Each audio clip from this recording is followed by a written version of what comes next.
Hello, I'm David Chaston with 90 at 9, brought to you by interest.co.nz. This week, get everything you need to know in 90 seconds at 9 o'clock with the news of more global growth warnings.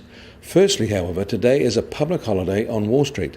Markets closed overnight in Europe a little softer, down about 0.3%. However, they followed Asia yesterday, which was up about 0.3%.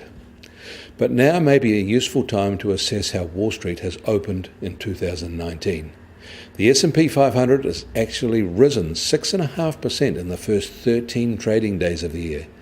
That is enough to take back to the same level it started in 2018, so wiping out some of the ugly losses that kicked in from the start of October until Christmas.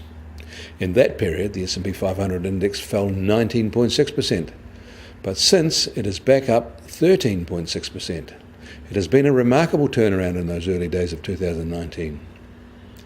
And in those same 13 days, Shanghai has risen 5.9%, but that pales in terms of the losses from the start of 2018, which now have accumulated to minus 21%, even after the recent bounce.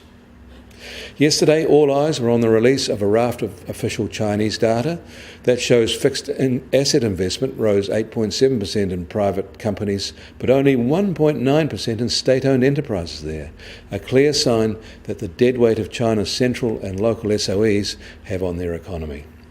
Retail sales in the fourth quarter rose 8.2%, a lowish rate for them in terms of recent activity.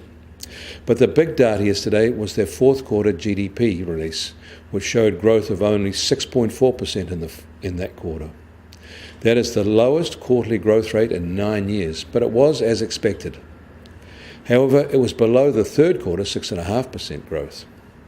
This China slowdown and the rising risks in the US, not to mention the signs the EU is stalling, has seen the IMF cut its growth forecast for 2019 and 2020.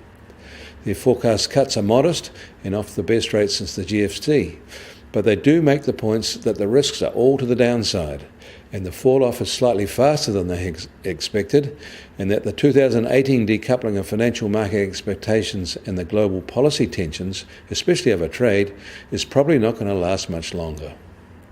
So those recovering equity markets might falter in the shadow of the China slowdown and the IMF adjustment.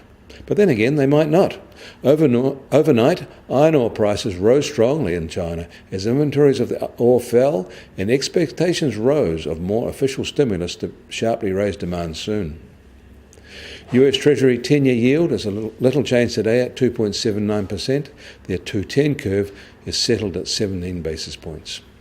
Gold is down $2 to $1,280 an ounce, and US oil prices are a little changed overnight at just under $54 a barrel, while the Brent benchmark is just under $63 a barrel. And the Kiwi dollar has stayed down at 67.3 US cents, with virtually no change overnight. On the cross rates, we're a little changed against the Aussie at 94.1 Aussie cents and holding at 59.2 euro cents. That puts the TWI at 71.6. I'm David Chaston. That was 90 at 9, brought to you by interest.co.nz.